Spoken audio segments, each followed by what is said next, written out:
Parents are saying, you are now removing me the rights to then to decide what is good for my kids and what's not good for my kids, putting legislation. So I am personally of the view, and I much prefer that parents are given the role of doing that rather than the state and the government putting it like that. And also I argue, for me, 16 years old is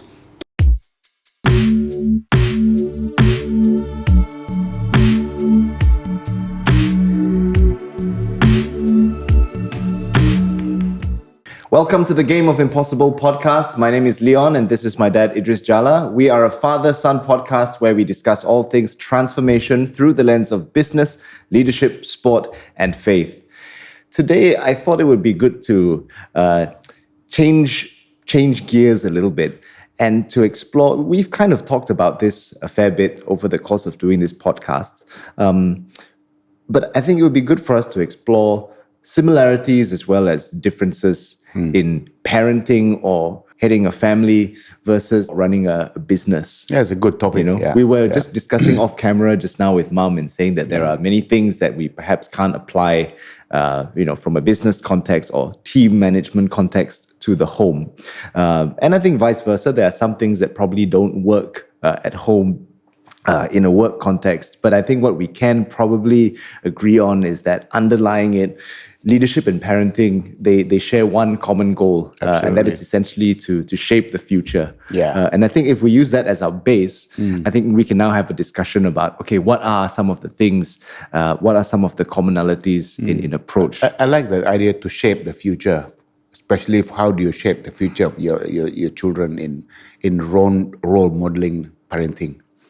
While we're on the topic of parenting, I thought it would be good to talk about the recent decision to impose a ban on social media for all children under the age of 16 that we've been seeing in Australia, set for next year. That's a world first. It's a world first. It's very radical, very bold. Radical. I mean, other countries like in Singapore, for example, they've taken a softer approach by introducing the cyber wellness program. Similarly, in Finland, they promote digital literacy. So all these are ways to provide guardrails and safeguards. But in Australia, they've gone for a hard ban altogether. So what do you think about this? There are obviously sensing within the Australian public that they feel that the majority of the parents believe that there's more harm rather than good by giving unfettered access for children to the social media platform. The arguments for and against, it's depending on where you are on this. Now, there are people that say you must protect the kids who are young because they are vulnerable.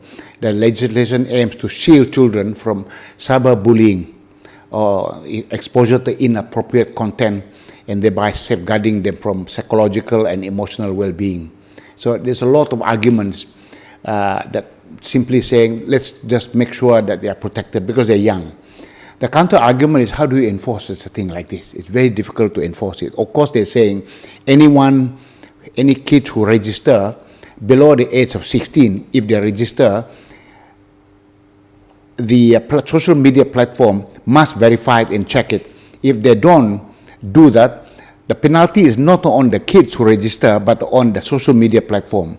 They'll be fined $33 million if they're caught. But the problem is, how do you verify that the person is 16 years of age? Exactly. Sitting somewhere in a very rural part of Australia, they say that they are 17 years old. How do you know that? Who's going to check all that? So implementation is going to be fraught and difficult. And eventually, if you now want to find the social media platform from doing it, you say, oh, so and so is on it. But they say, we've done the verification. And the person who lied about it was the 16-year-old kid, but saying they're 70-year-old. So it's very difficult. So it is for this reason that the Australian government has given all the social media platform 1 year to get ready on how to do this. But so they have 1 year to figure out how to impose this and how to make sure it works. And it is not fraught with implementation issues. I think there are going to be a lot of implementation issues. The other one is, and of course, if you put it quite like this, you are now preventing kids who are in isolated areas, in isolated remote part of Australia, and they don't have access to good material that is outside, and the problem of isolationism is going to exist for them. And so, and the other counter argument is that parents are saying, you are now removing me the rights to then to decide what is good for my kids and what's not good for my kids, putting legislation. So I am personally of the view, and I much prefer that parents are given the role of doing that rather than the state and the government putting it like that. And also I argue, for me, 16 years old is, so to my mind, I think you must give it the authority to the parent. I mean, imagine the huge disadvantage that maybe budding content creators, will be at just because they aren't allowed to engage with these platforms at an early age. So I agree with you. I think the thing to put in place is how can we promote healthy use of these platforms, and a lot of that is actually down to what are the value systems that we can help parents. Parents play a very big part. I think for parenting, the true north for parenting is simply to be a role model for our children. Some of us are good at doing it, some of us are not so good at doing it, some are plainly bad at doing it.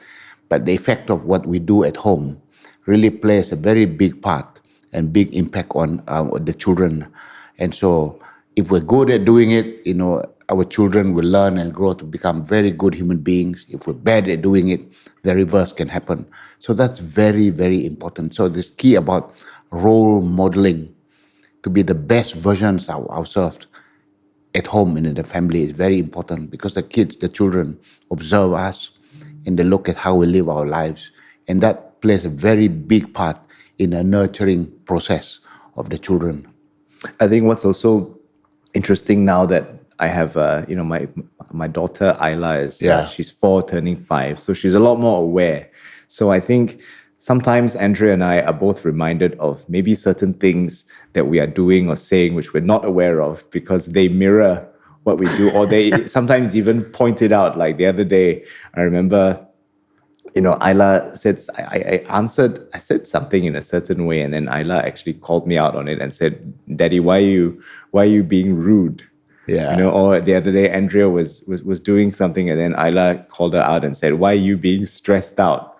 Yeah. And so there are things that sometimes we do, or rather, I think there's a need to be aware of the kind of example that we're setting, especially when it comes to children, because they are like sponges, and they call you out. But it's actually good that they call you out as well, because I sometimes feel like one of my biggest accountability partners, other than Andrea, is Isla, and the fact that she's so willing to just call you out on certain things in public as well. She called me out a couple of times as well. What did she say? He said, you're using bad words. And then she reported it to me when she came home. Speaking of which, it just reminds me of we have Max who's sitting behind the camera here. I remember there was once, I think, one of his school friends back in the UK. If I'm not mistaken, it was probably that boy Max Kerslick, and they had to draw pictures of their parents and then put a little story to it. And so the picture that he drew was of his mom, and that was money. And then in the story it said, "My mom likes money." So innocent and honest. Yeah. Well, what do you think are some things that you have consciously tried to set as an example for both Max and I? Mom and I very clearly, right from the beginning, we understood that the foundation of a good family is love. And so we try very hard to say not a single day should pass without us going to tell either you and Max that we love you. I mean, we would say it many times in a day, and that's very, very important. When you make that one right, when the children know that you're loved and unconditionally, even at a time when you do a disciplining action, they will understand it's meant to be something for good. But of course, it's not an easy thing to do. So when you have to discipline kids, particularly when they're in the early part of their childhood, when they're very naughty, and when you are really get hot with them, and when you are doing the disciplining action, they will know that the foundation is always love. This is kind of reminiscent of the the leadership principles that we talk about, because your narrative is that you started by saying the foundation is love. So I suppose if you were to draw a parallel between now that and some of the leadership principles we talk about, that would probably be the equivalent of, let's say, in our case, setting a true north. Yeah. So you set your true north, that Absolutely. becomes the foundation for which all your other initiatives or decisions are made. But then, I want to now talk about that point that you mentioned about when do you need to apply a little bit more discipline, a bit more explicit discipline. And that is a little bit like situational leadership, isn't it? Starting from a more directive approach in terms of parenting, that would probably involve more steer, more correction, sometimes more punishment as well. What was yours and Mom's approach to reprimanding or disciplining both Max and I? You see, when you raise children from the time they were born, they go through 4 phases. The first phase is when they are in their 0 to 5 years old, and that's called early childhood. That period is the period when a lot of the work of parents, like in situational leadership, is very directive. Because there are many things you tell them. You cannot go to the kitchen, take those knives. You cannot go to the fireplace and do the things you want to do. You can't empower kids when they're not yet competent. So there's a lot of directive style of leadership at that period of time. But you are a lot in the mode of telling them what to do and what not to do. And that is phase 1. And then you move to phase 2. That's period when it's called middle childhood, between the ages of 6 to 12. You could still continue directive style of leadership or parenting, but now showing a lot more empathy and trying to make them understand many, many things. And so that's the key thing that you then do. But by the way, I will now shift gear to these 2, because during this period of correcting, that is a period when you allow them to make some mistakes. And then when you have to correct them, you get into quite a lot of conflicts. Because the parents will yell at them because they make many, many mistakes. Because at that period, the middle childhood is a period when so many mistakes actually take place. In the corporate world, we call that the dissatisfaction stage as well. So you begin to see a lot more of this, a lot more yelling from the parents when it gets down to this. So it's a very interesting quotation by Ronald Fairbairn. He says, "It's better to be a sinner in a world ruled by God than to live in a world ruled by the devil." If you modify it a little bit, if you just modify it, it's better to be a sinner in a world ruled by God than to live in a world, than to be a holy person, to live in a world ruled by the devil. Yeah. So when you think about it, the foundation of God is love. Yeah. And therefore, even if it is you are a sinner and you are going to be forgiven if you ask for forgiveness in a world that's lived by God. So in a sense, that is very interesting. It's better to be imperfect and yet receive perfect love rather than to live perfectly but live a life that is completely devoid of love. Yeah, that's very true. And so those are the first two phases of for kids. Then I moved then to the phase 3, which is adolescence. This is ages between 13 to 18. Fun age. Yeah. This is a period when you quite a lot of empowerment in leadership, in situational leadership. This is when you shift towards empowering leadership style. You then start to empower them, giving them much greater freedom with still a lot of guidance that is granted to doing this. Why is that important? Because teens strive to be independent at that particular age. They try to be independent, but they still need a lot of parental wisdom to navigate complex situations. So that's very important. So if you really constrict them to suffocate them from doing it, it's going to become really bad. Because that adolescence period is when they really want to explore many things, want to do many things themselves. So you should learn to let go. Yeah, I agree. And also, we are not parents of teenagers yet, but just sometimes Andrea and I, we look at the current landscape, and we have suicide rates globally at an all-time high.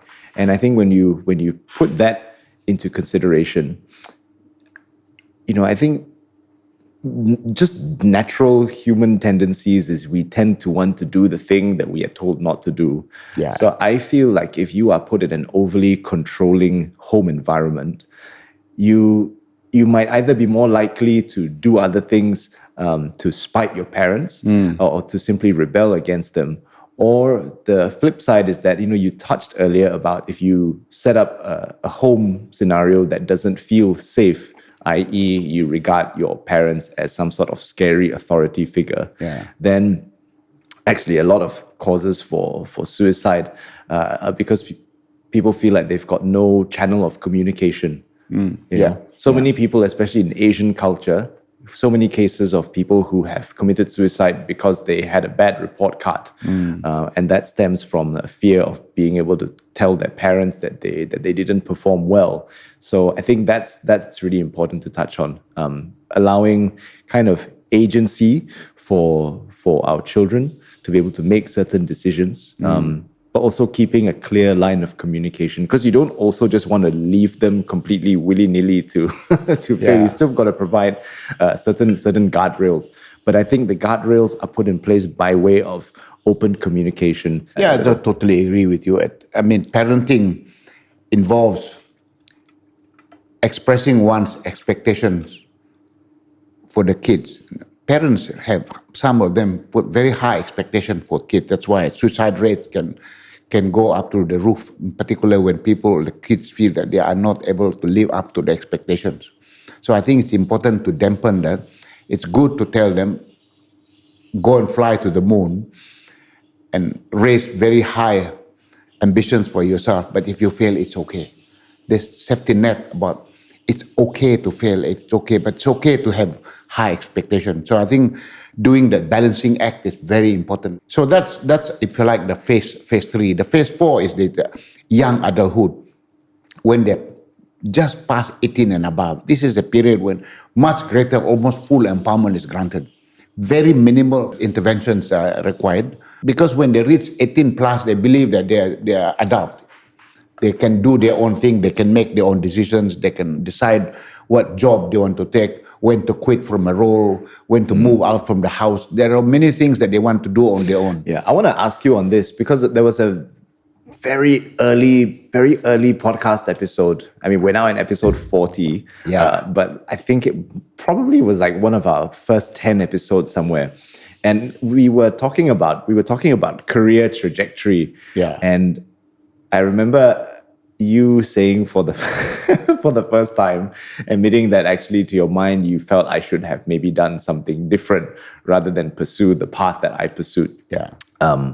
How did you and mom navigate that? Because that was in that period of empowerment, as you say. Empowerment. You gave both Max and I complete freedom to choose what we wanted to do, but you did have your opinions as well on what you wanted us to do. And obviously, we didn't do those things, and yet you guys didn't stop us. So how did you and mom navigate that tension of knowing that?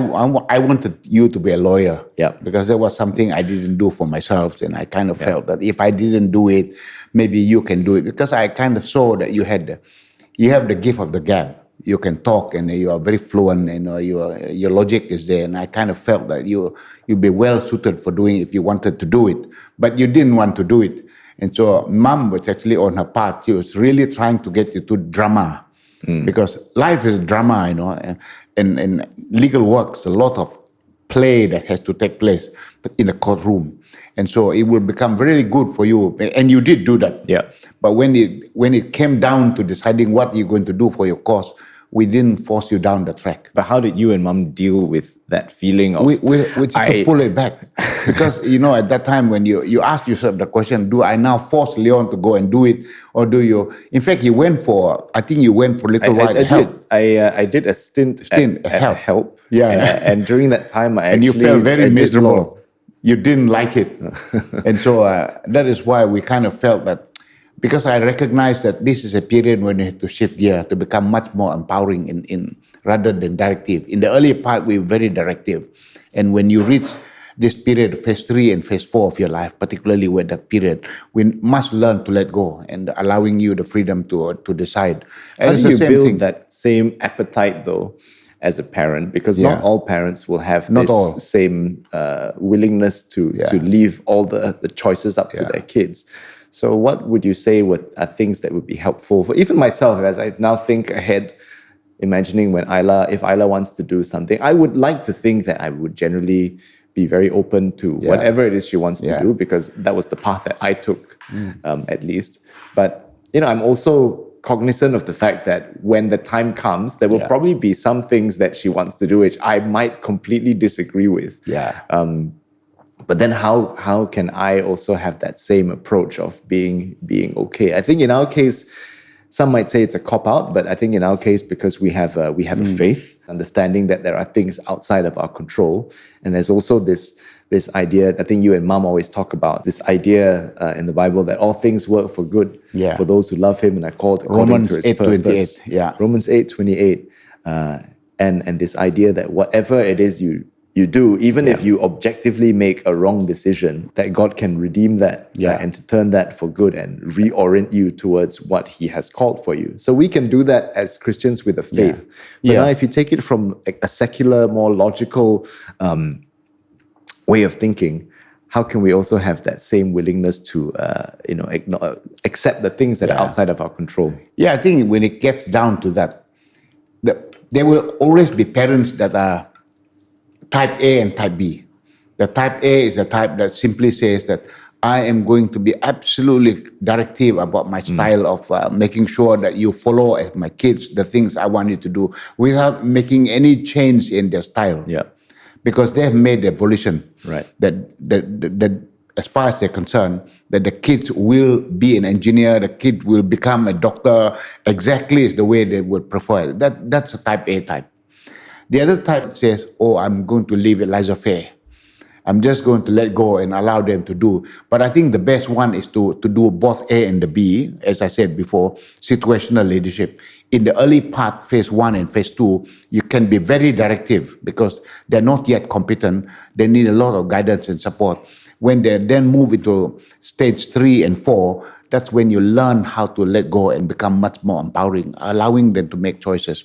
Again, to my point, your mom and I always said that if you made the wrong choice in the degree that you take, but you made the decision yourself, so you must take responsibility and accountability for having made the decision. And because you take accountability for it. If you want to make any change in direction, when either you and Max want to take another degree, want to pursue a different curve, we will be 100% in full support. We never had the problem. So we knew that if you make one mistake and you want to take another second curve, we will allow you to do it open arms. Case in point, Max did multiple degrees, different curves, absolutely, completely different disciplines. Since you talked about what you wished I had done, you wish I had practiced law out of curiosity, because I've never heard this before. This might be Max's first time hearing it as well. What do you think? What would you have had originally imagined Max pursuing?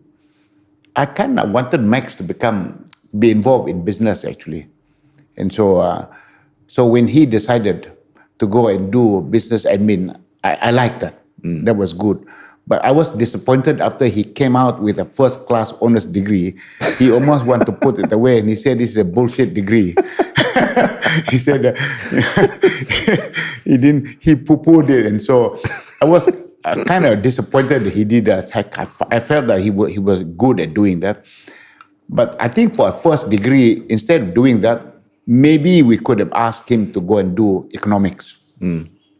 Because a lot broader in that sense. But Mommy regretted the fact that she didn't force Max to do AdMaths in Form 6. Because that was a big requirement for many of the universities. So he didn't do that. And so when you sit back and look at it, perhaps we didn't push the kids to do the things we wanted them to do too hard, and we allowed too much freedom. But I always believe that in parenting, if you live a life of regret, you'll have many regrets. because none of us are perfect parents. We make mistakes along the way, and you can't turn around, turn back the clock in time. You can't turn the clock in time, but you can always take a second curve, but you'll never turn back the clock in time. And you will regret many things about the past. But I think if you simply say you allow for freedom for the kids to choose, to make their own destiny and to make their own choices, and allow for a second curve and give them the full support, that's the best you can do. But you can't control everything in life, actually. Yeah. I mean, like, speaking of, maybe this is a good point to now flip to now discussing our different approaches. You know, parenting when you were parenting Max and I versus some things that we do in parenting our kids, Isla and Jet. And I know in that journey there have been some things that we have also sort of disagreed on in terms of approach. One of them, I think probably the most notable and most obvious, was mine and Andrea's approach to sleep training. So from even before Isla was born, we already read about this thing called the Ferber method. And for those of you who don't know what the Ferber method is, it's essentially a sleep training method that involves a crude way of putting it is, some people call it, people who maybe don't like this approach, they call it a cry it out method. So essentially you allow your kid to just get so used to being upset about the fact that they don't have their mommy and daddy there that they cry themselves to sleep, and then they become conditioned that way. The Ferber method is, I would say, a more structured approach to doing this. And how it works is that you leave your child aside for increasing increments of about 5 minutes. So what this looks like is, if I put Isla down to bed, then I put her down, we say goodnight to her, we don't make too much of a fuss about it, and then we leave the room. Upon leaving the room, we set a timer for 5 minutes. Now, naturally, your child will probably continue to cry beyond the 5 minutes. So then what you do is, when the 5 minutes is up, you go back into the room and then you pacify them a little bit, and then you leave again. But now you add another 5 minutes on top of the original 5 minutes. So now you wait 10 minutes, and then you see if they cry beyond the 10 minutes. If that happens, you repeat, and then you gradually increase the time.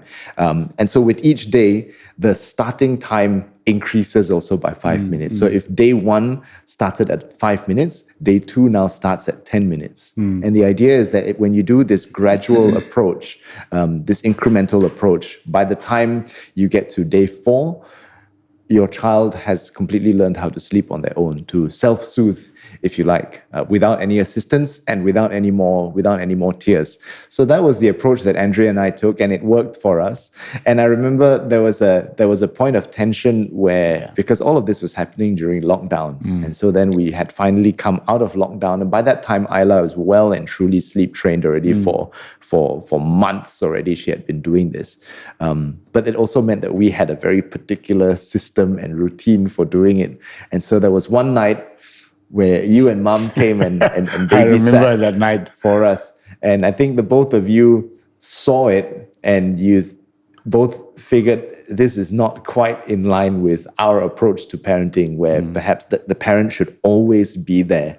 That was perhaps a tension in now between with now parenting a child who now is a parent as well, and dealing with some of those tensions. I mean, how did you? It was difficult, because you must remember that your mom and I had very, very traditional Asian style of raising kids, particularly when they were growing up in the early childhood, for sleep training in particular.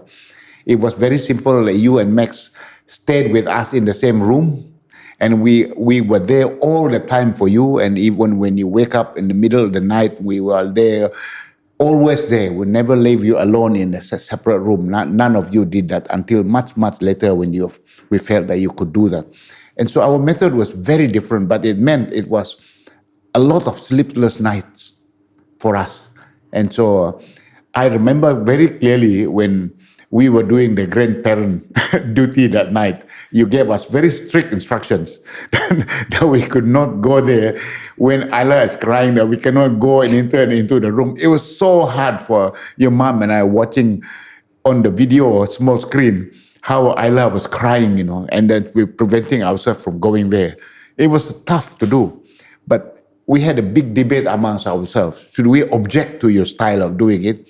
Yes or no? But we kind of felt that this is your way of doing it as parents, and we should let you go and do that. Of course, we gently raised some of the concerns that we put out there, but we didn't force it. We didn't give it a directive style of approach to it, because we still allowed you to do, but we were very unhappy about that approach. Yeah. Very difficult. But Very- there's also some parallels with, I think, our general approach to change management as well. Yeah. Because I mean, the approach that we took in itself was kind of like a change management method, because it was incremental. So between us and the child, if you like to think of it as maybe a manager, this is very.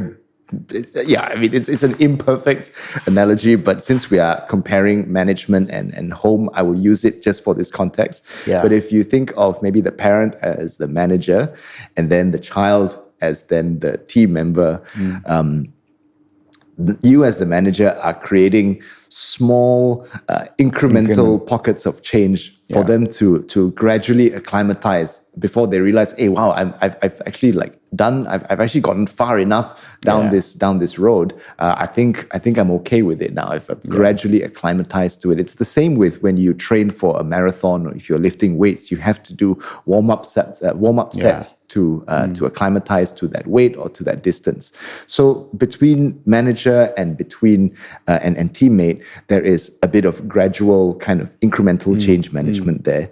But then I think this was an interesting point, because you realize that we didn't involve you and mom in the process, nor did we allow you guys to see it until we had now the results to show for it. And I remember when we had just verbally talked about it, you and mom were quite against it. But by the time Isla had already been well and truly sleep trained, that was when we said, okay, maybe now we can let them come and see the process. And I remember when you guys came, because we had a conversation subsequently that same evening where you told me, actually, I really didn't think this thing was very good. Yeah. But now that I've seen how it works, like it really works. It really so works. it's a little bit like also stakeholder management, because then you start to implement small pockets of change within your working team first. Yeah. To create now a more solid case to then bring it up to, let's say, upper management, to say, we have this idea for something that we want to do, a new curve, maybe as you mentioned earlier. But this is not an idea that we're pulling out of thin air, because in fact we have already piloted it. We've already tried it at a much smaller scale within a small team, and actually we've already got some results to show for it, and this is why we believe this will work. So it's a little bit of a similar thing. Yeah, I think very in parenting, similar. it's all about taking an incremental approach, and also And make it count in terms of results. make it count in terms of results. But then that also speaks into the situational leadership that you were talking about before, because at that time it had to be very regimented. We had to always have our timer and stuff. But I mean, because we had done that for a long time, now putting both Isla as well as our younger one, Jet, to bed is so easy. Yeah, we don't even really. need to do anything. We just put them to bed, and then that's it. There's no having objected to the approach right in the beginning, and I watched the results of the. If you ask me, I'm a convert today on the basis of that. Right. So if I have to rewind the clock and with you and Max start from the very beginning, would I do the same method? The answer is no, but I don't think your mom would agree. And she said no very loudly behind the camera. But I'm a convert. But at the end of the day, she's going to call the shot with regards to that, and so she would. I don't think she would agree. Yeah. But I'm a convert, and I've seen the results. It is good. So different methods can work. Yeah, and I mean, to be honest, I'm also perfectly aware of all the literature against this method as well, because there's research to suggest that children who, in their formative years at least, felt that their parents were not. There's a whole thing called bioenergetics. Maybe I'll start with there. So bioenergetics, it's a little bit like a Myers-Briggs type of thing, but while Myers-Briggs is a little more systematic, based on certain thought patterns in terms of how you answer those questions, bioenergetics arrives at certain conclusions about a person purely based on one's physical appearance. Because the basic thesis see. is that how you look, whether it's your posture, whether it's your general build, how deep set your eyes are, those are things that are actually conditioned from your formative years. So bioenergetics is you have 5 character archetypes. The one that I was particularly fascinated by was the wizard personality or the wizard archetype. The wizard again is someone who's an expert in one area of expertise. So the reason for it is because this person has developed, for whatever reason, a fear of the unknown, because they have felt at some early stage in their life that they were abandoned by their parent. And so this feeling of insecurity... The sleep training contribute. So sometimes some people might suggest that the sleep training, they don't tie it to this type of character, but they would tie it to your child perhaps growing up with a sense of insecurity because mommy and daddy weren't there. So, but while we're talking about this, what's interesting is that the wizard personality develops this fear of the unknown, which is why this person then hones in on one thing and they become brilliant in that one thing. Yeah. And how you can tell a wizard personality is there's 2 characteristics. One is that they're usually slightly lankier in build. And then secondly, they're usually a little bit more, their eyes are a bit more deep set. It sounds very new agey. I don't necessarily 100% believe in it, but it's interesting nonetheless.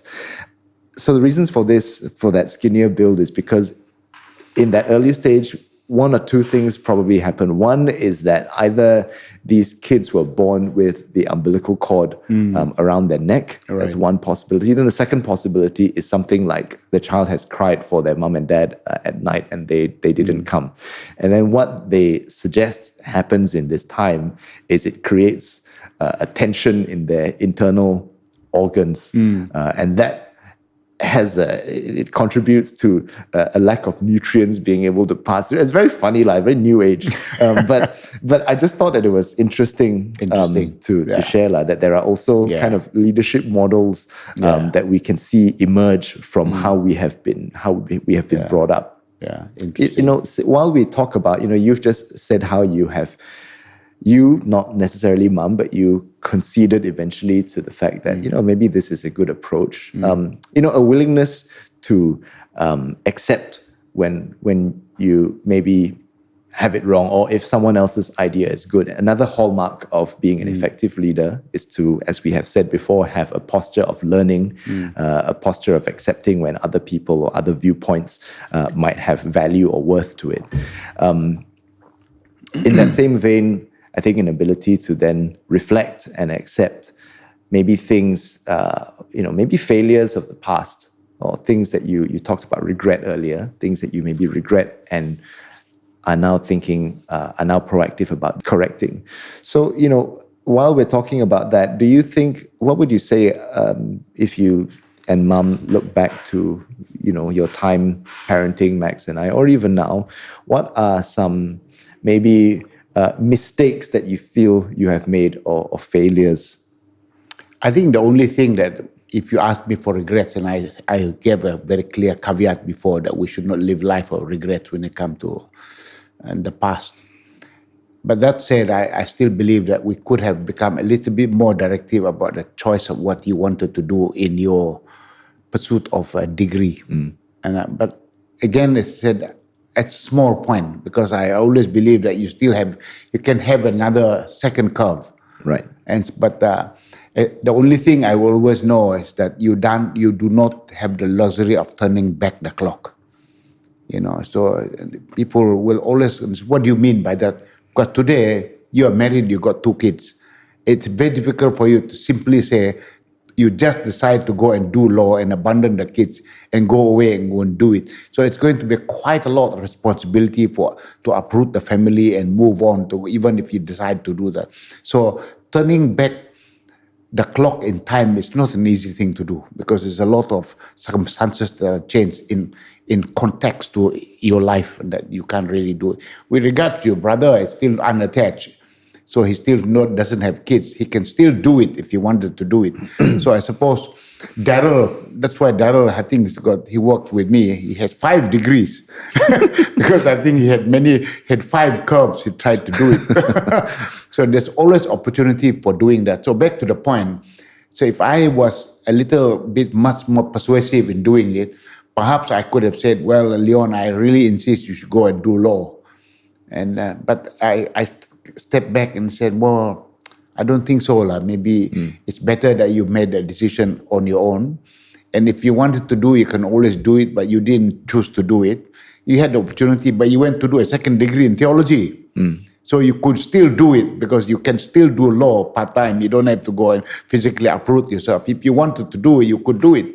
So you had the choice to go and do it, but you still didn't do it a second time round. And so it's very clear for me, it's the right thing to us to have done, giving you the opportunity to decide how to live your life, choices that you make, the volition you choose, they were the right thing. So I don't live a life of regret thinking about it. Yeah. Maybe for me, observing as the child, maybe my one thing, if I may, that maybe I think you and Mom set a very clear and very explicit value system for us, and as well as a foundation of love, as you mentioned earlier. Yeah. So we always had that, and that you guys, I think, did an excellent job in setting that, because that has now become the foundation for which we run our family and our household.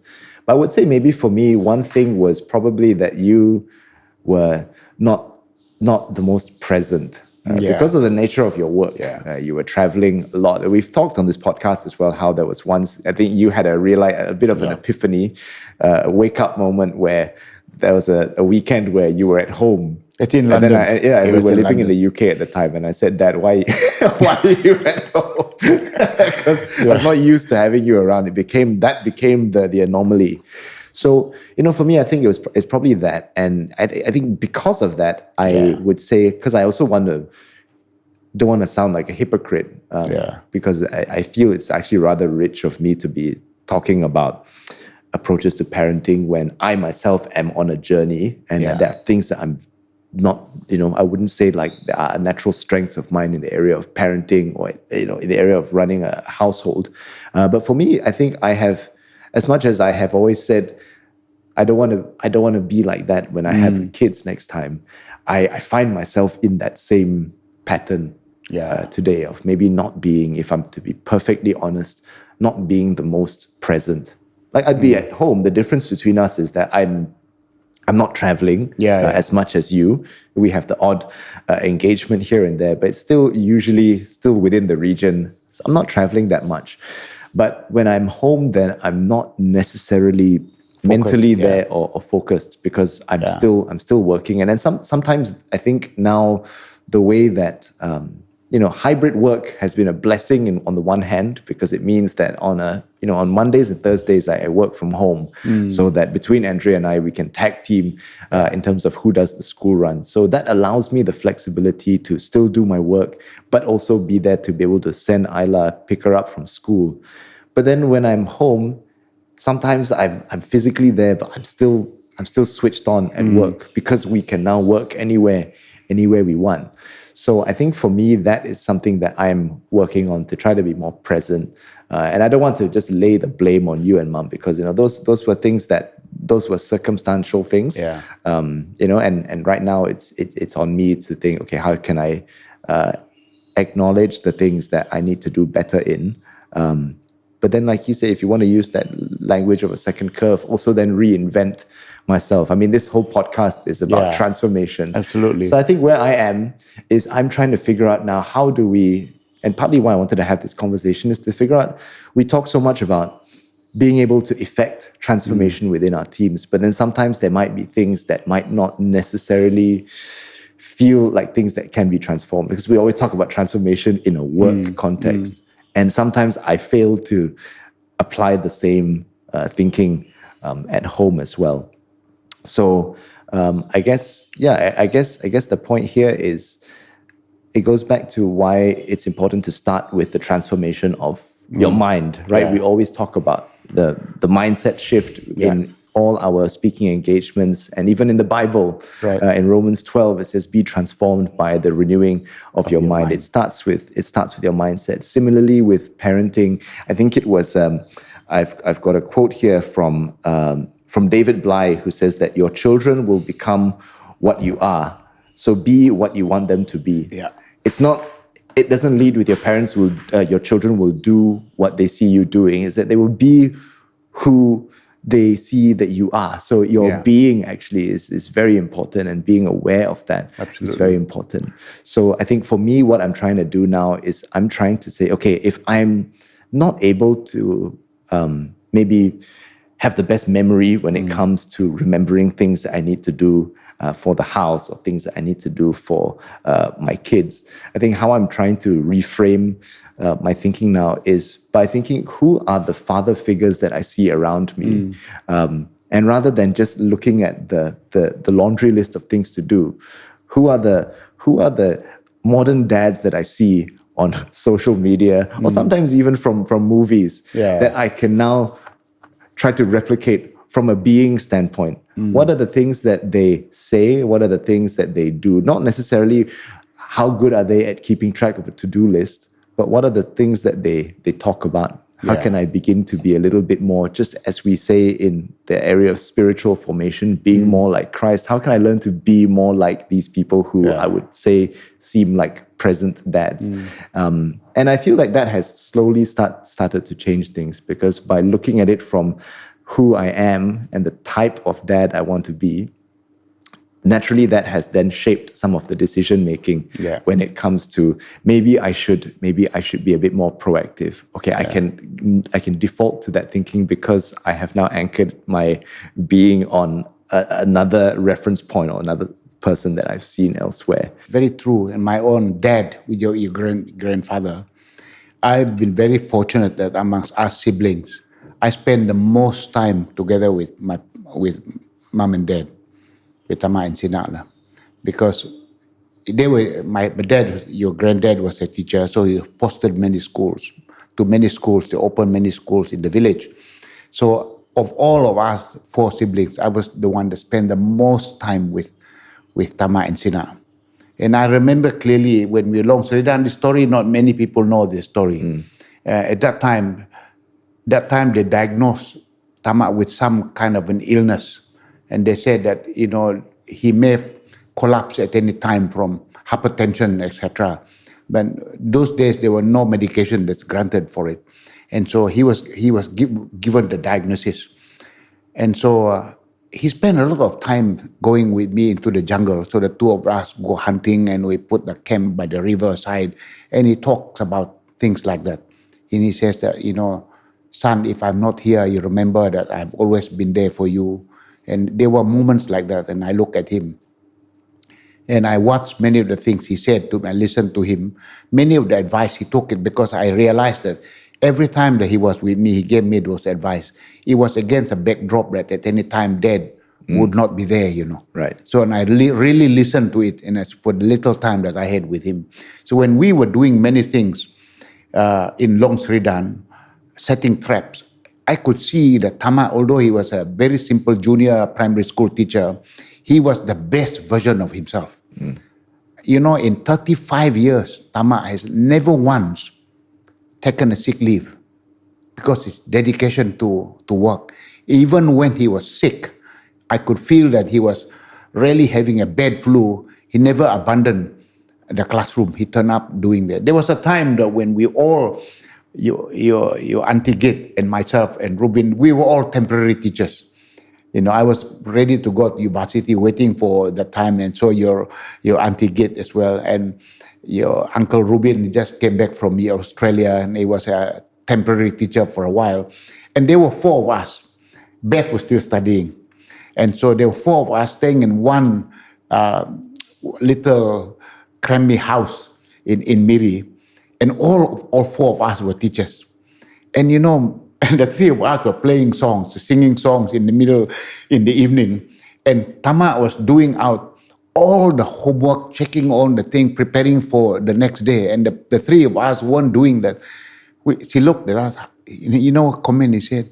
what are the three of you doing as teachers, not preparing for your class tomorrow? It showed the dedication in the man.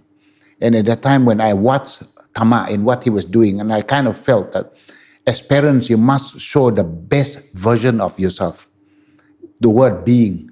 And he was demonstrating to me unequivocally the need to show to your children the best version of yourself. And whatever it is, whether you are a manager, whether you are a scientist, whether you are a clerk, or whether you're a teacher like my dad, you must show the best version of yourself because the kids observe this. And so I think in parenting, our role, we must be role modeling and showing the best version of ourselves in whatever we do, to excel in the best in the things that we are doing. Because the kids observe that actually. Later in life, he was awarded the Toko Guru by the Sarawak government. This is a very high and prestigious award that was granted to him because his dedication to what he was doing as a teacher. And he was rewarded by it when the government appointed him to become the headman, the Pamancha and the Penghulu after he retired from teaching. So I would say being present, back to your point, and the being that you referred to, I observed those two elements in Tama. Yeah. He was always present for me, and because of that scare, but he lived life very long, but he actually died at 90 plus years and through Alzheimer's. But because the little scare, I really, really listened to his advice during that time. He was the one that told me about being kiasu, how to do well in school. And I spent a lot of time with him. Yeah. So I think to sum up, I think the key distinctives here, or rather key similarities that we can carry over from parenting into work, I think is first of all accepting that both of them, both leadership at home, leadership in business, are both aiming at shaping the future. And so where do we start with regards to shaping the future? We start by creating a foundation, a very clear value set for which everything else, from which everything else stems from. So in our case, we talked about love being that foundation. I think in a workplace, then I don't know what it could be a foundation of collaboration, and then naturally all of your initiatives and your programs are centered around a desire for collaboration. The other thing we talked about is then situational leadership. Right. And I think being a parent or being in a family unit is a great testing ground or training ground for that, because there are things outside of your control. You can't simply coerce your spouse or your child to do something with the promise of a fat bonus at the end. Although maybe you can to a slight degree with pocket money. But there are different games, there are different rules, and there are many more things and variables outside of your control. So I think being able in the family unit actually trains you to be able to accept those things outside of your control in a work context, be it external market forces or opinions from clients or things that happen with a client or with another country. We do a lot of work internationally. And then I think the other component that then I think if you were to only take three things away from this is actually proximity and being present, because out of these three things you get all of these other subsets. So you talked about your proximity with my late grandfather as having created a more direct reference point of the type of person that he was, which would then be a more compelling reason for you to do the same thing. But at the same time, I think that proximity also helped you to realize or develop maybe a sense of urgency for why you should begin to adopt some of these practices. In his case, it was because you became increasingly aware that he might not be around for much longer. So that helped you to make the most out of the time that you were with him. So I think as leaders also, how can we be proximate with our teams? I think that's important, because actually even if you discount the other two, if you're at least proximate with your team, that allows for those clear lines of communication. And even if there are things that you are doing as a leader, which maybe you should be doing, but you're not doing enough of right now, by having that proximity, by having that clear line of communication, that also becomes accountability and a mirror to you on maybe things that you should be doing in either step 1 or step 2.